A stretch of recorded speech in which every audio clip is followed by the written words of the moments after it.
Hello, folks, and welcome to the Storage 100 series. We are on day 54. I am Joe Downs with Storage Moguls Mastermind, and today we are diving into the one metric that truly shows you how much money you are making. It's all about cash, folks, and the cash on cash return. And it's critical for understanding your investments. This isn't just a number. It's not a number we toss around. It's a direct reflection of what's going in and out of your wallet. So let's break down why this metric is so powerful, because it helps you compare different investment opportunities. It really highlights the impact of leverage. So let's get into the formula itself. So what exactly is it, cash on cash? Well, it's pretty simple. It's your annual pre-tax cash flow divided by your total cash invested. I'll say it again. Your annual pre-tax cash flow divided by your total cash invested. So it cuts straight to what matters, the actual cash in your pocket. Cash flow, remember, is your net operating income, or NOI, minus your debt service. And this gives you a clear picture of your investment's performance. It's a straightforward way to measure your return. We're going to look at how this plays out in real scenarios, but first, let's see this formula in action with an all-cash purchase. Imagine you buy a property for $1 million and your net operating income, or NOI, is 80 grand. Since it's all cash, your purchase is all cash, your total cash invested is that same $1 million.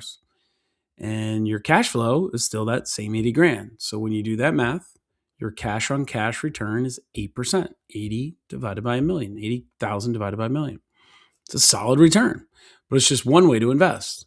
So let's see how leverage can change this picture dramatically.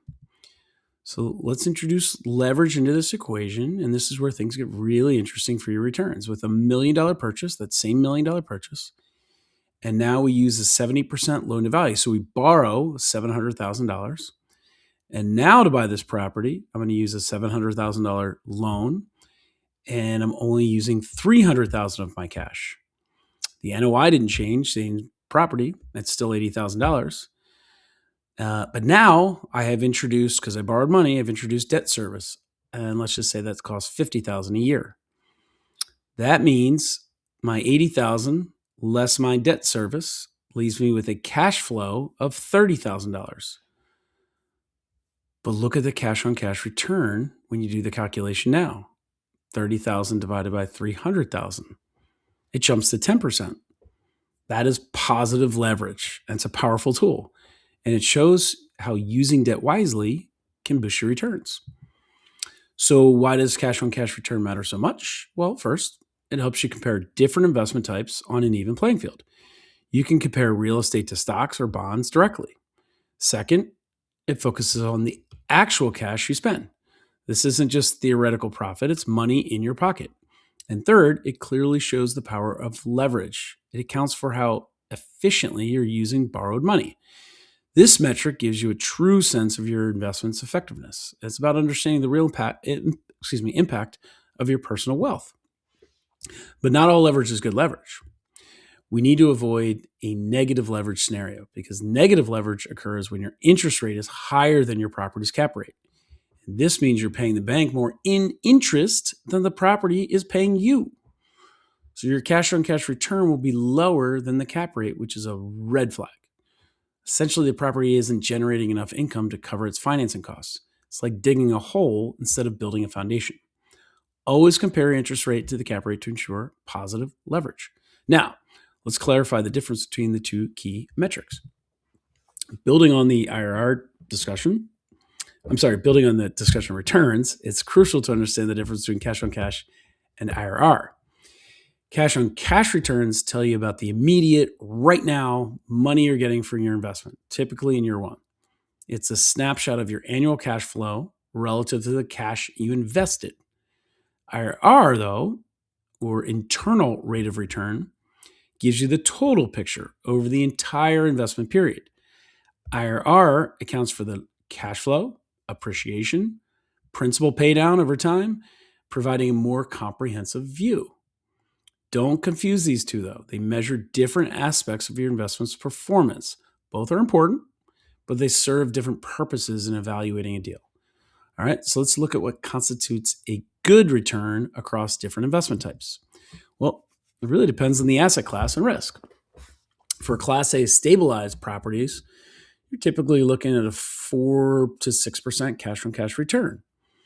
These are safer, lower risk investments with predictable income. The Class B and C value add opportunities, where you're improving the property, probably target more like a 6.5 to 7.5% return. These carry medium risk, but offer higher potential returns through forced appreciation and increased cash flow. Development or new builds can have a 0% cash on cash return year one because you're building them. There is no cash flow, but the goal is a significant return upon refinance years later. This is the highest risk, but also offers the highest potential reward. Understanding these benchmarks helps you set realistic expectations for your investments. So to wrap up our discussions on returns, remember this core principle. Cash flow is king. While appreciation is certainly a welcome bonus, it's the consistent cash flow that keeps you in the game. Cash flow covers your expenses, pays down your debt, and provides ongoing income. Appreciation's great, but you can't pay the bills with it until you sell or refi. Always target double-digit cash-on-cash returns whenever possible. This ensures your investment is generating strong immediate income and provides a buffer. And always prioritize cash flow to build a resistant and profitable portfolio. All right. If you found this information valuable, please hit the like button. And of course, subscribe to the channel if you haven't yet to stay updated on all things self-storage investing. We've still got about 2 episodes to go. I've lost track. Lastly, don't forget to share this video with your friends who only care about IRR. They'll thank you later.